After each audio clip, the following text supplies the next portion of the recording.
Okay. Okay. We should be streaming live. Although I'm not seeing it just yet. Hang on one sec. Let me try that again. I've been having technical difficulties all day.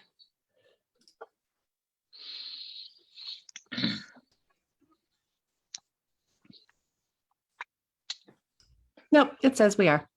Okay, 1:59. Welcome, everyone. This is fantastic. We have a great turnout today. I'm so excited. I think I'm more excited about today's guest host than I may have ever been about any guest host we've ever had. I absolutely am in love with Freja Njorden. It's a good thing she lives hundreds of miles away, where I would be like knocking on her door constantly.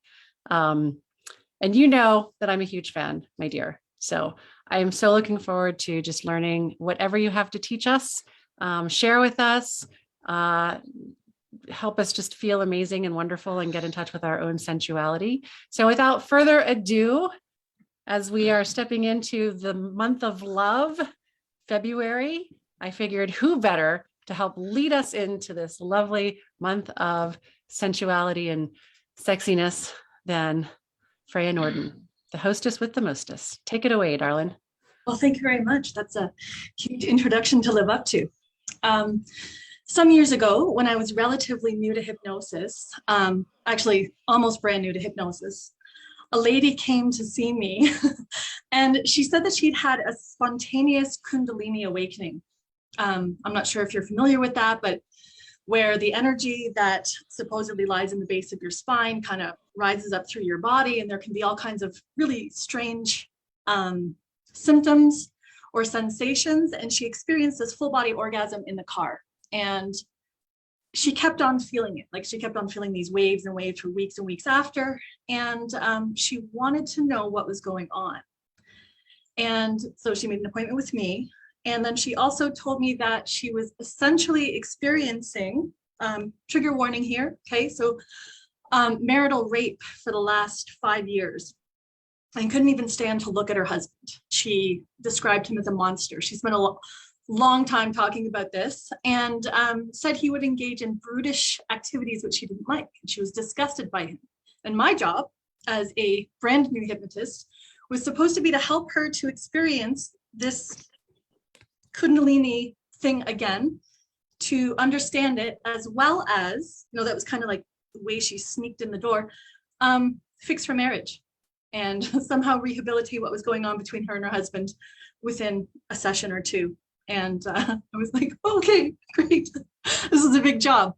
So the interesting thing was that when I met her husband, I was prepared to meet a real piece of work. Like I actually hated him before he came in, which was my mistake.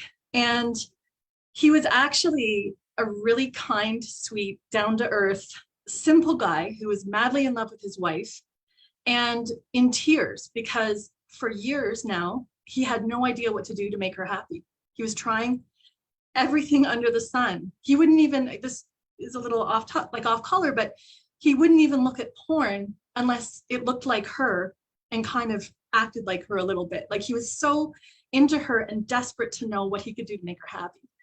And it was driving her further away. Luckily for both of them, it was a simple case of me showing him by physically helping him to experience what she was looking for. So she was looking to have a feeling and a sensation in her body. And she wanted to have the same feeling in lovemaking, but she didn't know how to ask for it. And if she can't ask for it, he didn't know how to give it to her. So instead of asking him for this feeling, she was just saying, oh, you know, she's kind of going along with what he was doing, what he was guessing at. So all I had to do was show him what she wanted to feel and then show him how to give it to her. And he was willing to do the work to give her what she wanted to experience.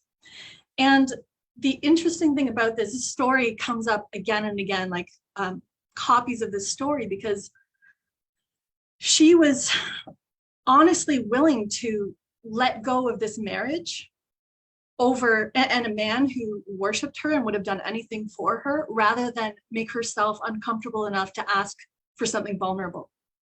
And I think a lot of times we do that. We sit with the discomfort and we close ourselves off instead of asking for what we really want, when actually there are people who are willing to give us exactly what we want. So with that, I'll just introduce myself. My name is Freja, and my business name is The Sensualist. I chose that name because I've been working with sexuality and intimacy almost exclusively for the last 15 years. A bit of background is that I started with registered massage therapy almost 20 years ago, which, as we know, is not sexual.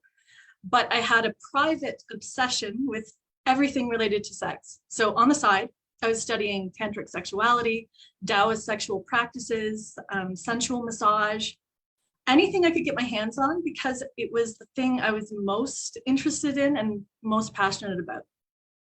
Eventually, I started a second practice, kind of beside my therapeutic massage practice, where I could use these erotic principles to help clients without the constraints of the registered massage therapy world. And I found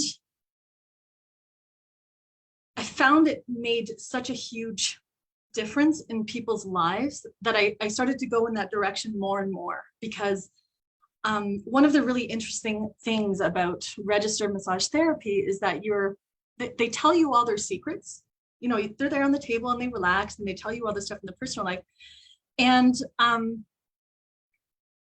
you can't go there with your clients. You can't go into that more intimate and private secret space, even if you do have the information to help them make these changes in their lives. So in 2013, I first trained with Mike Mandel in hypnosis with the intention of helping my therapeutic massage clients with pain and their emotional issues.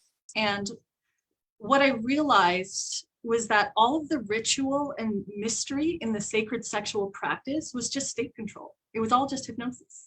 And the same state control used in learning to be happier, heal trauma, have a better life, reduce pain, it was the same stuff and the same lessons and techniques, I guess you could call it, that could be translated and made palatable to regular people so that they could improve their sex life. Like it was just, you could just fit it right in there. And as long as I did a good enough job translating it into words that could resonate for normal people, like, you know, soccer moms and hockey dads, and I wasn't talking about, oh, you know, activate your inner goddess and awaken the golden elixir of this and that. And they're like, what the fuck are you talking about? If I could put it into words that made sense to them, then they could fix their problems. So if you, you know, the NLP presupposition, the meaning of communication is the response you get. This is something to keep in mind at all times when it comes to erotic communication, because there are so many layers from what we intend and what we mean to what comes out on the surface, that it's really important to keep that in mind so that there's a clear thread that goes from your intention to what actually happens on the surface. And those layers are where trouble usually comes in. So we'll get to that later. What I want you to leave here with today is a better understanding of the key that unlocks, I'm going to put this in quotations, all the things when it comes to sexuality. Because I think that the obsession, overt or secret, about sex is that it's the energy that creates all things. It's your life force. Without it, you wouldn't be alive. You'd be dead. It's divinity. It's innate in all beings. You can ignore it, but it doesn't mean that it doesn't exist, even in asexual people. Okay, people who define themselves as not having sexuality, they still have this creative force, this life force inside of them, keeping them alive. And when somebody, whether it's yourself or a client, is struggling with an issue or a fixation, I believe that it's because there's a blind spot to the real problem. And the real problem is not that they're not getting enough blowjobs and that their wife has no libido, or that their husband is a 2-minute man and doesn't know how to replicate what she read in 50 Shades of Grey. The real problem is that they're not listening to and honoring what their deepest self is asking for. If they have a partner, just like this lady in that original story, they're not sharing this deepest vulnerable self and being received and accepted. And if you can't ask for it, you can't receive it. If you can't tune in and listen to what your deepest self is really asking for, or what they really want, and instead you're just kind of running a program or a pattern of, okay, now I'm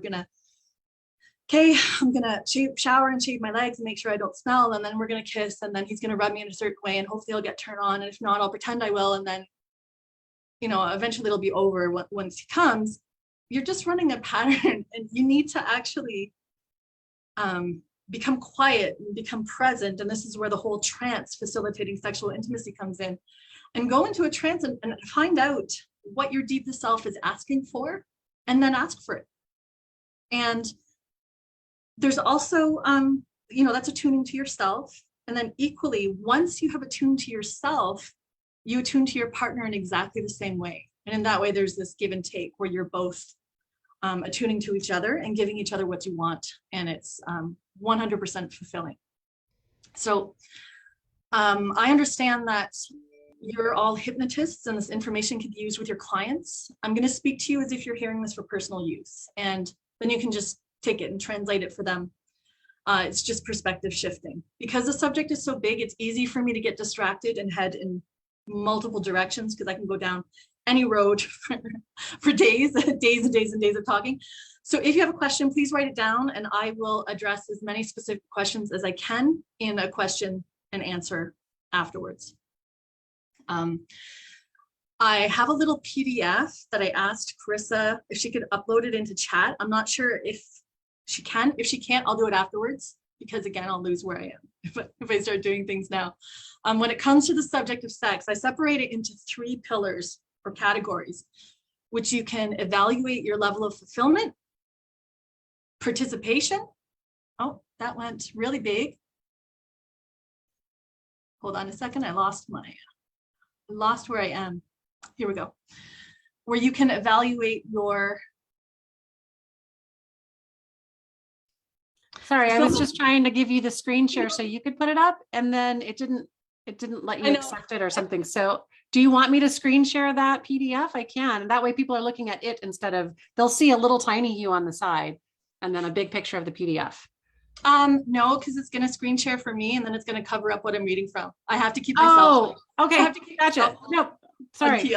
No worries. Okay. I was trying to just give you the screen sharing option, but that's okay. I did put the PDF in Facebook in a few places. Oh, perfect. Okay. So hopefully everybody will be able to find it, and I will shut up now. Okay. So these 3 categories are where you can evaluate your fulfillment in each category, your participation in each category, because some people avoid some, they just kind of pretend they don't exist, and your competence, because sexual competence is it's actually really important. When you're sexually competent, you're comfortable that you have all the resources you need to get whatever you want, and to get whatever your heart is asking for when you become quiet and tune in. When you're not competent, you feel like it's sort of out of reach and you can't get what you want. And that creates a feeling of unsafety and often dissatisfaction or powerlessness, because now you're at the whim of somebody else, hopefully, maybe if you're lucky, providing what you want sexually. And sometimes the situation is not aligned for what you want to happen instantly. But if you're competent, that doesn't matter, because you know it's coming eventually. So there's no suffering. Like if you're single and you discover that what you really want right now, like if you tune into your heart, what you really want is to connect with another human. You just want to be held and feel that connection. It might not happen that night, but if you're aware of that, you can make it happen at some point relatively soon, or you can acknowledge that it's what you want, but that you're choosing not to do that at this time, which is still a choice. And it's empowering to have that as a choice. Like, for example, if you're in a monogamous relationship and you can't see your partner for another month, you're choosing that. And choosing it is empowering versus somebody being like, well, I can't, I can't have sex, right? I can't get my needs met because of blah, blah, blah. It's always important to feel like it's a choice instead of something that's being forced onto you, including celibacy, including the types of things that you're engaging in. So these three pillars go inside the space, the sacred container that you create and cultivate for it. This container is meant to be a space of integrity, a space of safety, authenticity, connection, and permission.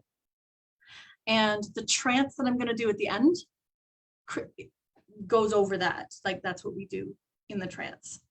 So the first one is the erotic. And the erotic pillar, okay, this is one of three pillars in the sexuality. The erotic pillar is your mental space and the landscape for arousal. And this is usually non-physical. So it's your imagination. It's the things that turn you on when you think about them, when you imagine them, dynamics. And most of what goes on in here is not intended to happen in real life. So you can have an incredible erotic landscape with there's no danger in it because it's just your imagination. The sensual, this is pillar number 2, is what actually feels good. So what feels good to you physically and what turns you on and brings you to orgasm. And some of the sensual overlaps with the erotic and some doesn't. A lot of the stuff that is erotic to me, but what I imagine, I would never want to happen in real life.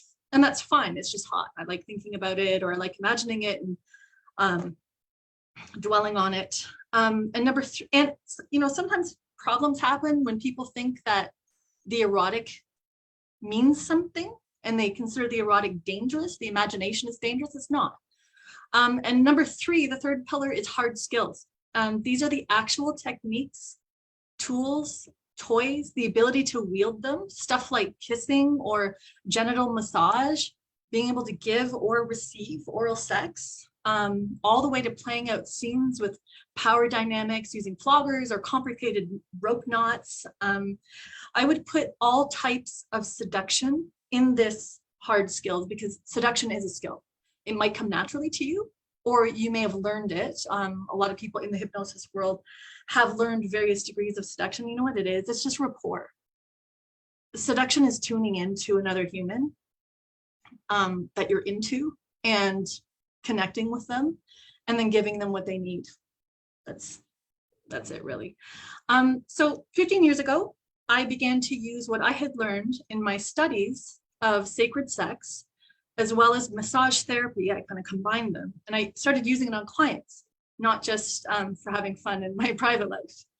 And what I realized, you know, over the last 15 years of skill building and adding to my professional skill set, which includes professional domination work, is that it's not about the activities, the techniques, the actions. It's not about that number 3 column.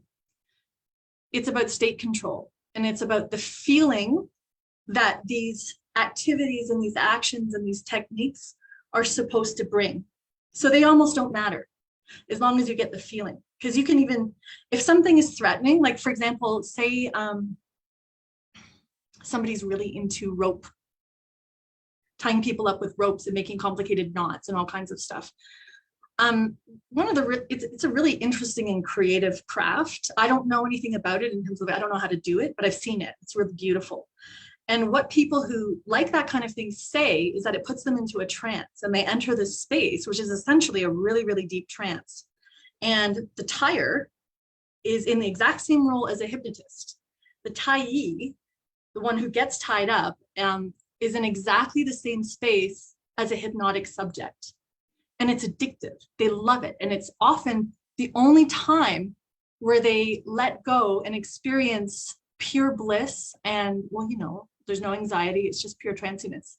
So if you know this and you don't like a particular activity that maybe your partner likes, you can skip the activity and just go to the space of the feeling space that you want. Or if you know that that's why they want to do it, then the activity is no longer threatening, like the thing that you may think is weird. And you can engage in it with a full and happy heart and full consent and no resentment or weird feelings, because you're like, oh, that's why they want to do it, because it just feels really good. A lot of the activities that are considered, and I'm not advocating them, I'm just explaining them. A lot of the activities which are considered weird, kinky, fucked up, and they actually generate conditions of altered states of consciousness and intense euphoria, because the brain chemicals and the hormones that are released, the endorphins that are released. And if you knew that the reason your partner wants you to spank them is not because they're weird and they have daddy issues, it's because it creates a condition in the mind and the body of utter surrender, euphoria, connection, deep trust, and arousal. Like, that sounds pretty good to me. Doesn't sound messed up at all. And in the bedroom, people become distracted by the entertainment and fascination of specific activities. That's not really what it's about. It's the feeling that they create. So when you use trance as the core of sexual intimacy, you first create the environment where you can get real.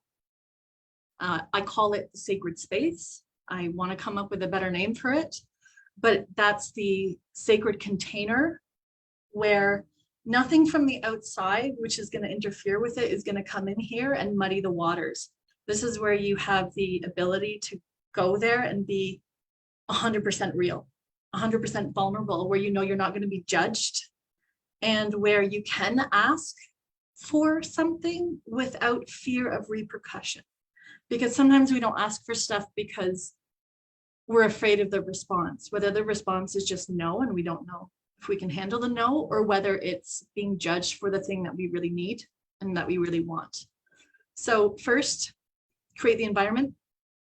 2, tune in. This is where you go into trance, and make sure it's actually what you're looking for. Like, sometimes we think that we want something, and then we realize, oh, actually, that's not what I want. What I want is the real answer. And the third step is enjoy your experience exactly as you wanted it to, and use the tools that you've developed. Like I said, there's number 3, we have a tool set. You may only have a few tools, or you may have a whole bunch of them if you have been a curious and exploratory person. So these 3 things, tuning in, creating the environment, tuning in, and then enjoying yourself, can be done for yourself or with a partner. A partner complicates it. I say complicates, and not in a bad way. A partner complicates it because now you're tuning into yourself and them, but it's more fun because then you have somebody to play with. And the healthiest relationships have an exchange which feels equal and satisfying to both partners. And equal does not mean tit for tat. It doesn't mean 20 minutes of fellatio in exchange for 20 minutes of cunnilingus. Okay, now we're even, good. Equal means that you're equally satisfied and equally fulfilled. And that can look however it looks. It's no one's job to tell you what's satisfying to you or what those give and take, serve and receive dynamics should be. Just as an example, some time ago, years ago, I was in a long-term relationship with somebody who had difficulty ejaculating for medical reasons. And it didn't inhibit his desire or enthusiasm for sex and pleasure. So I would have up to hundreds, that's hundreds with an S, of orgasms for every one of his ejaculation, which is kind of the opposite of the way that society views men and women. They think, oh, you know, guys, they come so easy, and for women, it's so hard. And it was not like that for us.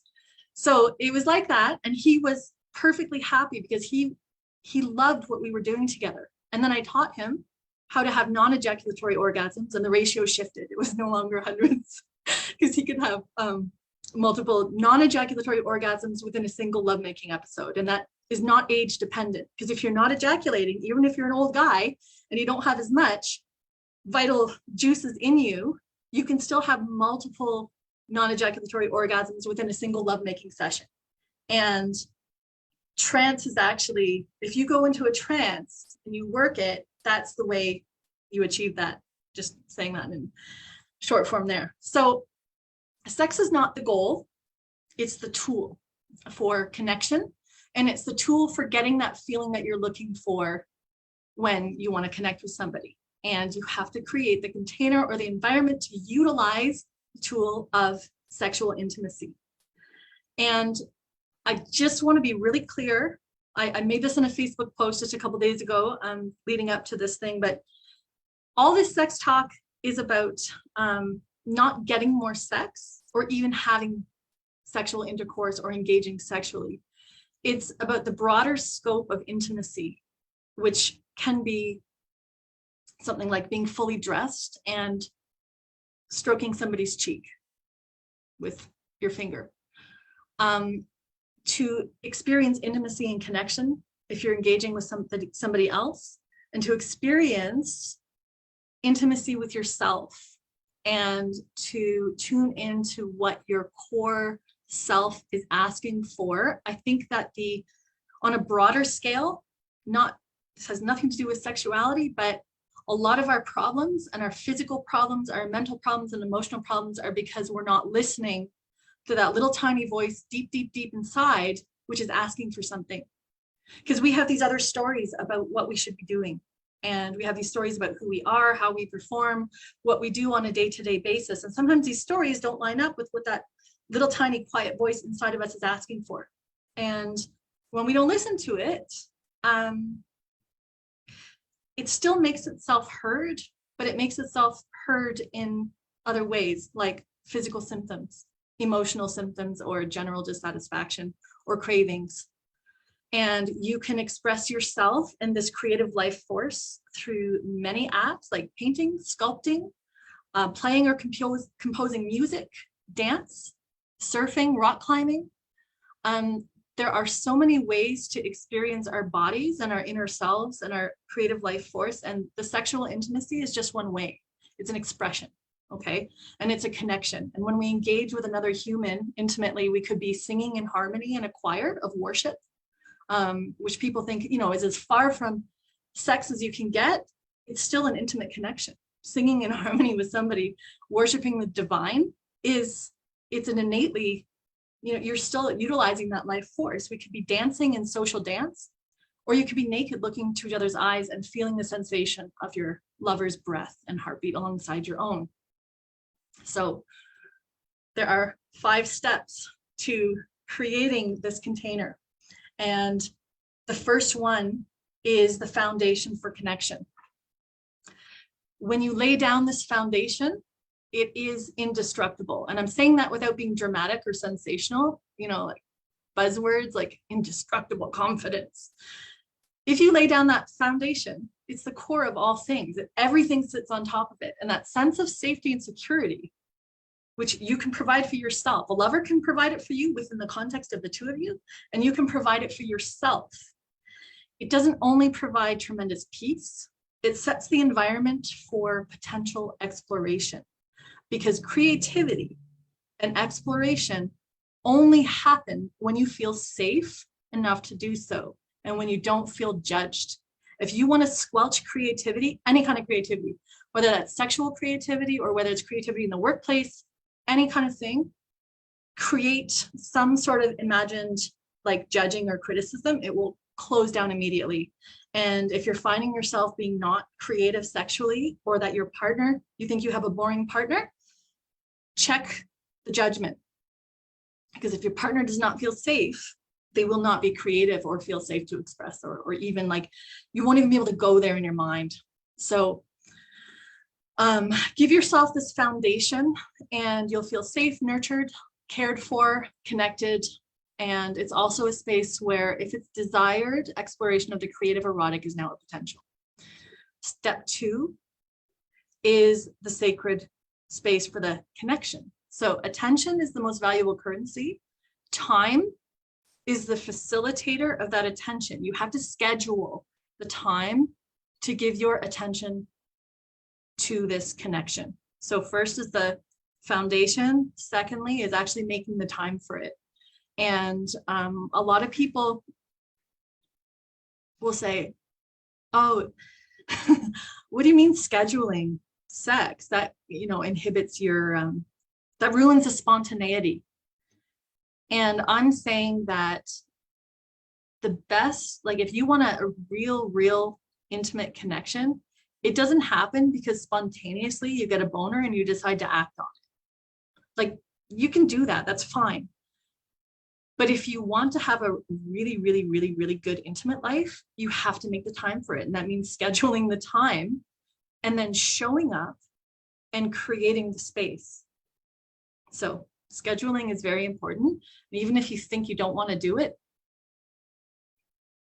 okay, if it's not that important, don't do it. But if it's important, you will do it. Number 3, dropping erroneous beliefs. So erroneous beliefs are anything that causes avoidance of intimacy with your partner or yourself. And I have a big, long, awesome list of these. I'll actually, you know what I'm going to do? I'm going to put these in a document and give them to Carissa to share in the Facebook group.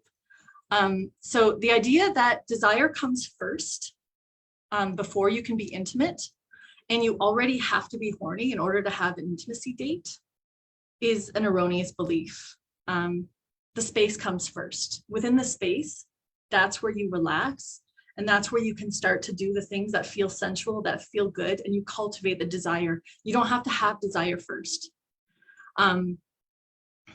Here's an excuse. I'm too tired, sore, stressed, anxious, sick, busy. Okay, I'm not talking for coughing with like a bronchitis or a COVID or something. Unhappy, depressed, angry, resentful, disconnected. All of those things, you can drop them when you enter this sacred space and just be present, just show up for this really valuable connection.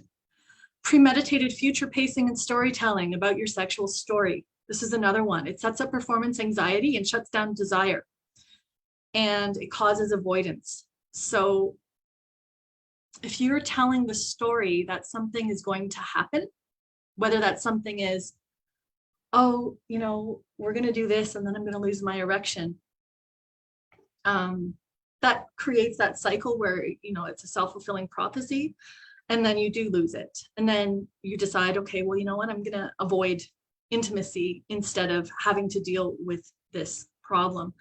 Or if you're a woman, you're like, oh, the house is messy, I have all these things to do, I'm stressed out, who's going to do this, and then I'm going to go. You're already sabotaging it before anything happens. So premeditated future pacing, drop all of it and just show up and be present.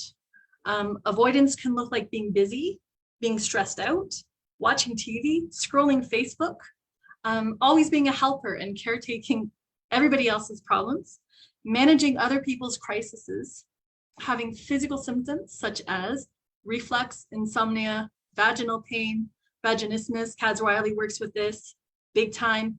Erectile dysfunction, headaches, working all the time, working when you don't have to be working, looking at TikTok, being too available to children and family or friends. Obviously, you need to be available to your children, but there's such a thing as being too available when your intimate life is suffering. Always doing chores and fixing things, or cleaning, TV, gaming, drinking, or other recreational drugs that would interfere with being present physically or mentally. Picking fights. Some people just pick. Erroneous beliefs which lead to avoidance. So these are the avoidant activities. Beliefs which lead to them are, I need to be ready for sex.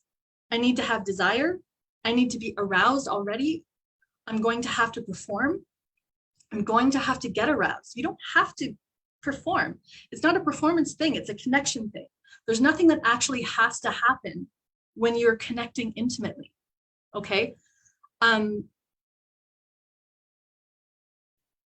too stressed out to want sex, and I can't have sex when I'm stressed out about this bad thing. Recently, with there being the constant COVID stuff, it's been a big interference with sex. And when you're stressed out and unhappy and you create the space for intimacy, that space is the vacation. Like that container that you're creating to just be quiet and tune into yourselves and to each other is your relief and the escape from the daily grind. It's not another thing you have to take care of. It's your escape from all the shit you need to do in your real life. So number 4 is nurture and protect that time. This sacred space is multidimensional. that is intentionally created, nurtured, and cultivated. And the idea that our personal space, this intimate space, is something that should be kept safe and protected from the invasion of electronics. I can't stress that enough. In an instant, you can put all this work into creating, let's just say 2 hours together. So you have 2 hours for this space. And in one instant, somebody else's tragedy can ping through to your phone and ruin it all. So turn it all off and put it outside of your bedroom, away from your night tables. It's going to be fine for an hour. It's going to be fine for however long you have created for that space. Make it important. It has to be important enough that other stuff can't get into it. It can wait is a mantra that I use, because what's important right now is the connection to yourself and the connection to the other person. It's the foundation upon which the rest of your life sits, because at least for me and for the people that do this foundation is what sets up that feeling of safety and security in their lives. Like that deepest level of knowing that I'm going to be heard and my needs are going to be heard. What I need is going to be listened to, and I'm going to provide it for myself through boundaries or through asking, is everything. And if you don't do that, then the rest of things can get really shaky. If you do this for yourself, and then if you do this in your connection with a primary partner, if you have a primary partner, that also sets up the safety of the relationship, because you know that no matter what else happens, you have this place of safety and security, of non-judgment, of listening to each other and being able to get your needs met. And I really, really believe that that core feeling like you're going to be heard and your needs are going to be met are like, that's what keeps you together. If you start to feel like my needs are never going to be met, that's when you question your relationship and question it on a foundation level. So number 5, this is the last one, is when you show up and be present. And we've all seen examples of the parent who shows up at their kid's recital and is texting and talking on the phone and paying attention to everything except their child. And this has a devastating effect on the child to see that. And when you show up for yourself or for your lover, show up and don't give your attention to the stories in your head, because the stories in your head are just as bad as anything on your phone. Don't give your attention to the phone. Don't give your attention to the outside world. Be present right now. It's just a period of time, and you stay the course for that period of time. You can come back to whatever billion things are going on in your life afterwards, but stay the course for this period of time. And when you're present, you can be curious. And curiosity is the key of everything here too, to discover what your deepest self is asking for. And also in this space where it's okay to be vulnerable, you can ask for it. And you can hear your partner's deepest asking. You can know whether you can say yes to them and their asking with a full and happy heart, or decide whether you need more information so that you can say yes to them, or whether they need to change their asking. So it's not like you're going to get everything you ask for exactly as it's asked for. But in this type of environment, it can be negotiated like fairly neutrally and lovingly. And sometimes this process is nonverbal, and sometimes it requires a lot of words. So when you're not present, when you're not using trance, you run scripts for your interactions. Everything happens by default. You don't show up. Instead, you kind of go with this predetermined formula, which has nothing to do with what's actually happening. If you're lucky, what's actually happening, okay, and I'm talking about sex now, okay, and sexual interaction. So when you're not present, you run scripts for this. When you don't show up and you instead go along with your predetermined formula, if you're lucky, it's fairly aligned with your formula and you get a result. So a little bit of arousal, a little bit of kissing, maybe a bit of the right kind of rubbing, if you're lucky, and maybe you get a genital sneeze, which is my term for a friction generated orgasmic release. And this can carry on for some time under the guise of, sex is okay. But if you want true intimacy and you want really, really, really, really, really great sexual intimacy, you need to be able to be fully present in the moment and not run those scripts. Just be aware of what's going on. And that key is to be present and listen to what your deepest self is asking for. Be vulnerable and authentic enough to share that. Acknowledge it to yourself, even if it doesn't align with the stories you're telling yourself about you. Like, you may be telling yourself a story that, I'm an independent woman, I'm strong, I meet all my own needs, I can do this or that. And you have this secret inner voice, which is asking for your partner to step up and dominate you sexually. And you might be like, what the hell? What do I want? Like, I can't believe I want that. That's so anti-feminist. That's not me. But if your core self is asking for it, there's a reason for it. And sometimes, for example, maybe you're asking for that because you're giving yourself permission to hand over some of the work in your life. That's not anti-self. That's not degrading. It's not demeaning. It's asking for what you need. And you can only be aware of that if you're quiet. Like I said, even if what you're asking for, the stories are not aligning with the stories you like to project about yourself and your life. One of the most important things that we can do as a lover to ourselves or a lover to another human, is be a loving witness to the deepest self's asking, with a curious, accepting, open heart who sees and hears you. It's not an agreement to exchange. It's an agreement to witness. It's not an agreement to engage. Like, witnessing your lover's asking is not saying, yes, you're going to do it, but you can witness it and you can still accept it and approve of it. And every time you're witnessed in your vulnerability and it's accepted or even enthusiastically approved of, you deepen the intimacy in a relationship. Every time you're disapproved of for exposing your deepest asking, the trust is eroded and a wall goes up. So the key here is to maintain that curiosity and maintain the connection with the asking. Now, I wanted to do a trance to connect with this. And before I do, were there any questions about all of this stuff that I was just talking about? I see some of these. I'll look at the chat afterwards. Crystal, is that what she did? Sorry, I couldn't help myself. So I don't see anybody's hands raised. I'm just looking through, but I'm really absolutely loving the chat. Lynn says, achoo. Laura says, bless you. I have Marcy says, LOL, is that what she said? Oh my gosh, I love this group so much. Anyway, can you just, I'm not seeing any hands up, but if anybody does, feel free. Freya, can you just define that genital sneeze again? Yes. So something about friction. Yes.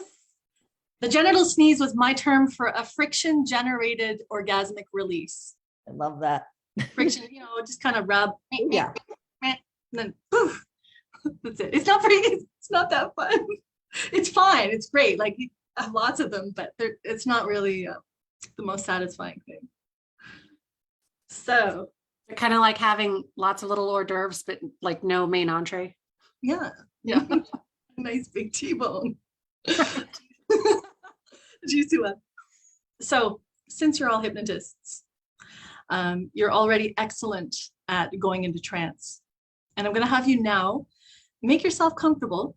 And just so you know, we're not going to do anything that is explicit, overtly sexual, or awkward. This is more of a tuning in to what your body is saying. So make yourself comfortable. And if that means shifting position, go ahead and do that now. And focus your gaze on a spot in front of you, maybe on a wall just behind your computer monitor or your phone. Focus on that spot And soften your gaze, allowing your eyes to kind of go a little bit blurry. And after just a few moments, when you next allow your eyelids to close, keep them closed and bring that focus, which was on the wall, to inside your mind, inside your head. And imagine that you are already deeply in trance, your mind quiet and your body comfortable. And imagine now that you are in your most comfortable and ideal bed. Maybe this is your bed at home. Maybe it's a luxurious bed at a hotel suite. It really doesn't matter as long as it's safe and comfortable to you. And I will ask you to relax the upper half of your body completely so that it can melt and sink down, completely supported by the surface below.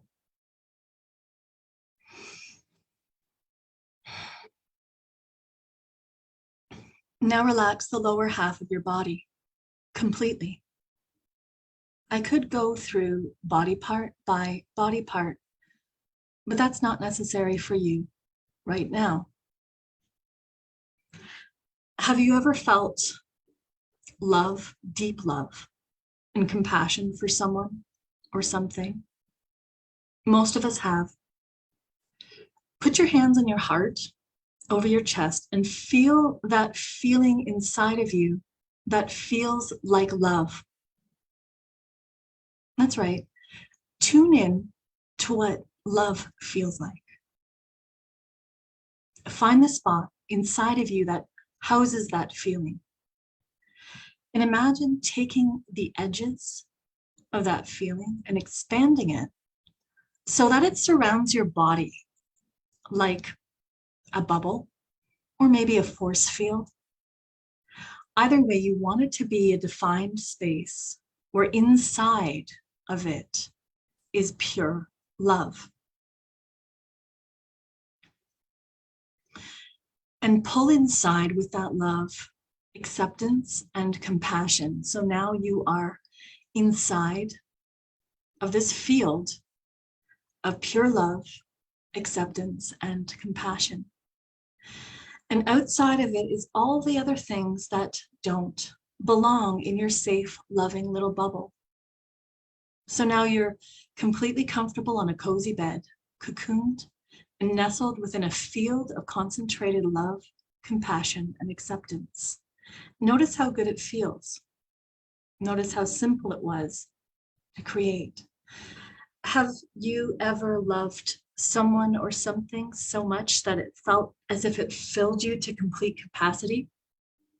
Where it felt like this is as much as you're capable of loving? Most of us have. So bring that love in here where it belongs. And allow the very molecules of the air around you to shimmer in this vibration, because love is a field. It's a frequency, and one that you can embody and access anytime for beautiful sexual exploration and expression. When you view things or people through the lens of love, you offer a generous and accepting perspective. You offer an attitude of curiosity and openness and lack of defensiveness. You see things clearly and are free to take or leave without attaching negative stories to any of them.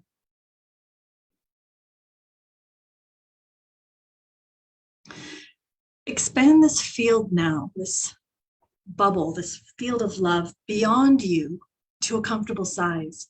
Maybe it's just around the bed, or maybe it's around the room or the entire building. Expand it so that you're still aware of the edges and you can keep tabs on them for now. An expansion will be something that you can play with later. And I want you to drag in, just like you're dragging and dropping a file folder in an app, drag in all of your erotic, that erotic pillar. Bring it inside here with you. Bring in everything that embodies your erotic, your imagination, what turns you on inside the boundaries of this sacred space of love and acceptance.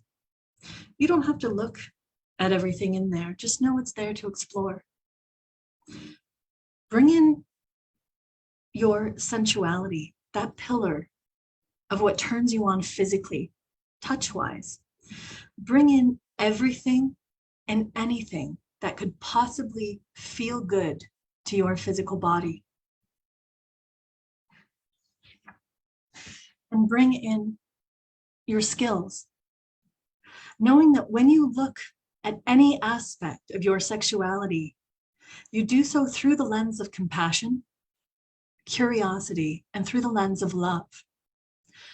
There may have been something that you felt some shame or discomfort with out there in the muggle world where stories and meanings are attached to things. But here, free of any negative attachment, you can see that thing is just what it is. Through the lens of curiosity, compassion, and love, it looks and feels completely different. And you might now even give yourself an enthusiastic permission slip to enjoy it, whatever it is.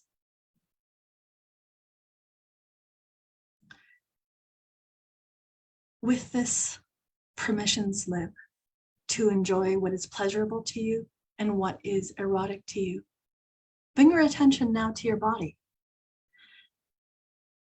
your physical body, and ask yourself, what does my body want right now? Pay attention to the answers. Sometimes there's a sarcastic retort, such as, I need a fucking nap. When something like that comes up, it's an indicator that you've not been compassionately listening to your body, and now it needs to yell or rebel. When you do listen to your body, you find the key to the door and the sequence of erotic sensations that you really need. Sometimes the feeling craved is simply to be held or to be stroked gently without having to respond. Sometimes the feeling is a desire to give something to someone else that you love. And when you ask, you receive an answer. So in this quiet space of trance, in right now, consider your head from the neck up. If you were to ask this part of your body, if you were to ask your actual head what it wants right now, what would it say? Go ahead and ask it. Would it ask for a scalp massage? Would there be fingers tracing along your lips? Would you feel someone else's body against your lips or in your mouth? When something comes to mind, don't question it. Just acknowledge it. You can even thank it. Thank you. Thank you for telling me what you are really wanting and looking for. Consider your body now from the neck down to the belly button, and tune into this part of your body with your attention like a spotlight. If you could feel anything right now, what would you want to feel or experience here? What would you give your body if it could have anything from anyone, including yourself? Would you have a deep tissue back massage? Would someone be holding and caressing your breasts? Maybe what you want is just to be squeezed tight in an embrace, one that feels like they'll never let you go. Ask your body what it wants to feel. And when something comes to mind, acknowledge it. Thank it. And be curious, how could you give this to yourself? How could somebody give this to you?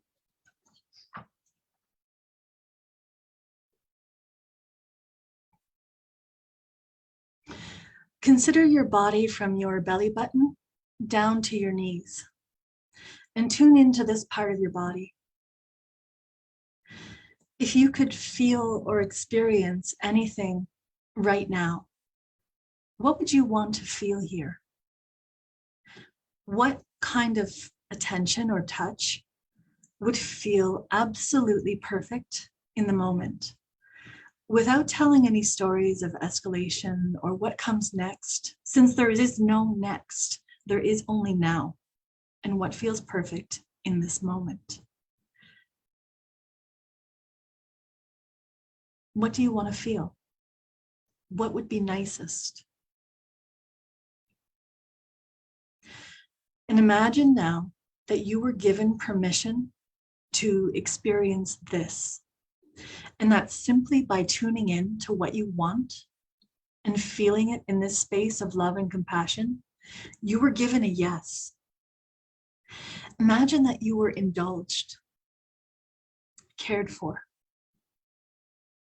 Imagine that space right now. You're feeling all of the sensations, all of the pleasure, all of the satisfaction that comes from having a desire or a want or a need, and then having it met. Knowing that it's as simple as tuning into your body's requests and saying yes to those requests. Notice how when you meet your desire with a yes, there's a feeling of expansion within you. Each and every time you acknowledge and tune into your desire in a space where that desire is met, acknowledged and validated, there is an expansion.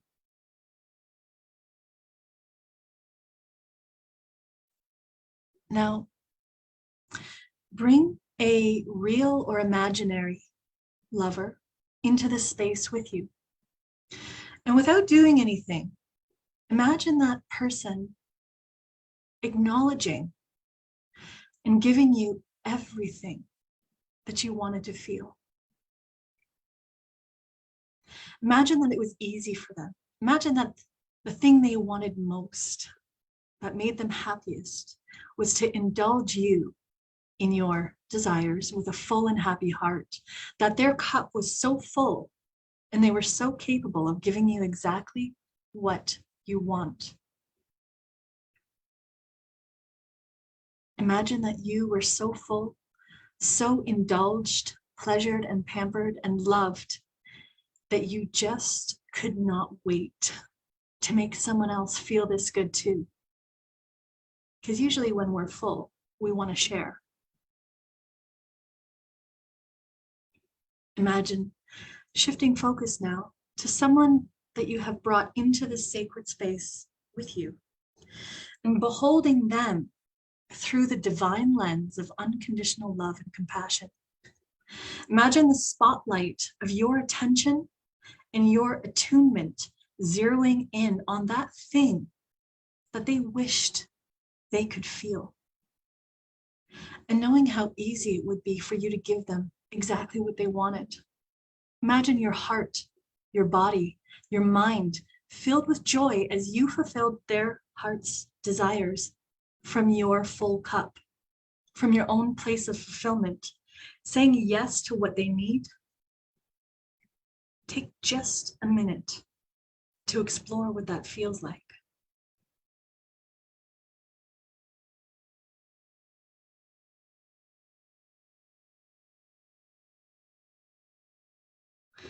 And going forward from this day, you will find yourself paying more attention to the things that your body asks for and viewing them within this bubble of kindness, compassion, of love, and yes, even indulgence, giving yourself permission to ask and receive exactly what you need. And it starts by being here now in the present moment. And when you're ready, and only when you're ready to pay more loving attention to your authentic desire, you can reorient your body and come back. Open your eyes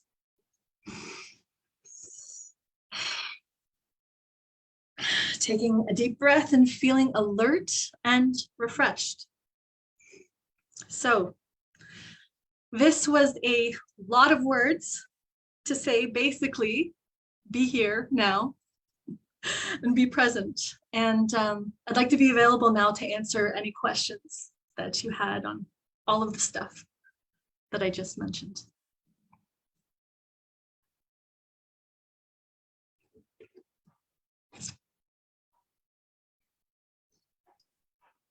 I'm still in a little bit of a trance.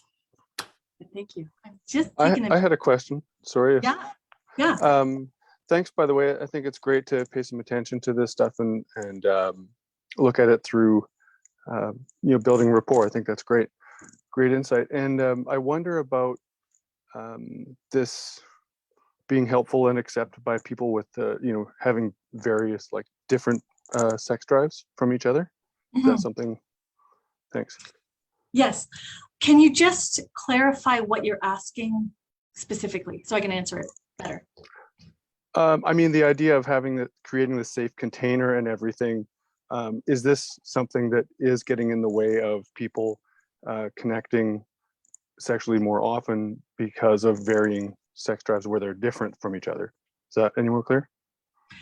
I think I'm going to answer this, and then if you need me to say more, then just add to it afterwards. I believe it's really helpful for the differing sex drives because one of the problems that people run into is that because they're not horny, they don't want to engage. And they think, well, like, I'm not going to do it if I don't want it. So they avoid their partners who always want it. And there's this huge discrepancy. If instead of only doing it when you want to, which is, you should never be having sex if you don't want to be having sex. If you're creating the space where it can happen if it's right, then you're going to be having it much more often and much more frequently, because you know that when you go to this space of connection, if you're not going to be pressured, then you're free to connect. Because what happens when people aren't horny is that they avoid any touch that they think is going to lead to their partner, like kind of poking them in the rear, like, come on, pestering them for sex. So they avoid any kind of touch and they avoid any kind of being naked or body to body, because it's like, oh, he's going to bug me for it. If you can connect knowing that nothing's going to happen that you don't want to happen, it gives you this space where your arousal can actually be cultivated. You don't have to be horny first. It can happen after you relax, have let go of all of the stress. You're listening to what your body is wanting. Maybe what your body wants is just to be like stroked on the back of your neck or stroked nicely across your back. And knowing that that doesn't have to lead anywhere actually lets your body respond more naturally than responding with, oh God, there's going to be some pressure. And you already have your back up. It's like an anti-arousal. So you end up being aroused more often and wanting it more when there isn't the pressure to have it. And you know that, hey, we got these, 3 dates a week where we're connecting, we're lying body to body, we're intimate, and where my needs are going to be met. If my need is a massage and fall asleep, that's fine. And often in that space of feeling connected and cared for, there's more generosity towards the other person. And a lot of people have what's called responsive desire instead of active desire. So responsive desire is where your arousal comes from being engaged instead of already being horny. So you may have zero desire for sex until you're already engaged in it. When you're engaged, then it starts to feel good and you're like, oh, actually, this is really great. I'm having a good time. But you can't get there if your back is up. So that's why you need to create the container for it first. Did that answer your question? That's good. Thanks, Freya. Okay. There are things you can do to improve your libido, like and to be hornier, but you're still going to have a natural way. Like most people, like there are people who are just naturally like kind of super horny all the time. And there are people who don't have much interest at all. And I'd recommend not to marry somebody that is the opposite of you, although it does happen. Any other questions?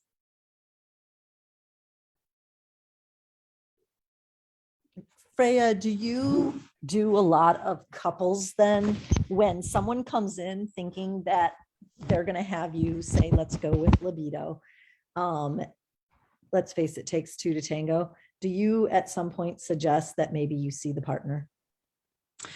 Yeah, if I can see the partner, that's always what I prefer. Sometimes the partner is unwilling, and so I'm just seeing one person and I'm working with that one person.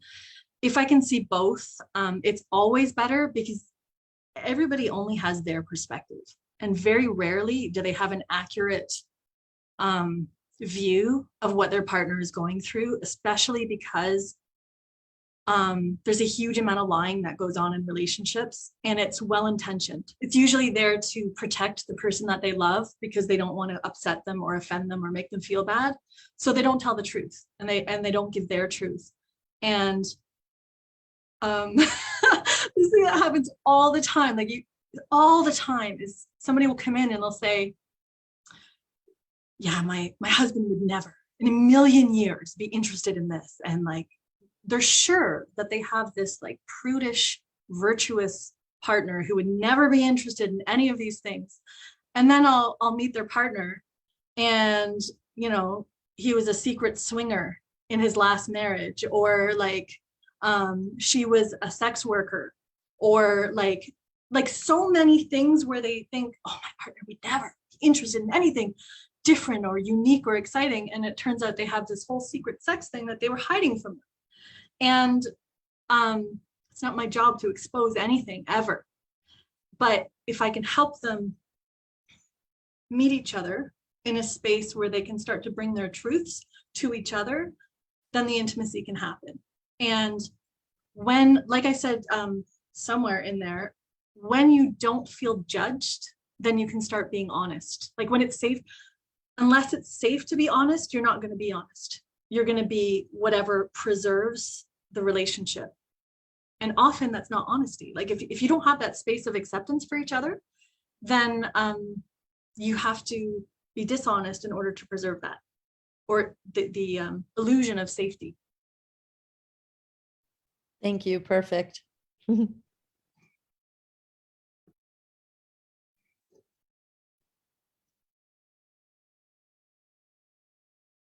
All right. Thank you so much, Freya. Thank you, Krista, for having me. Absolutely. No, that was one of my favorites all time. And what a great way to kick off February. And now I'm like, maybe a partner isn't such a bad idea. No. We'll see what happens. Thank you again. And thanks everybody who attended. It was lovely to see all of your faces, and we'll see you next month. Oh, yeah. I have one more thing to say. If you want,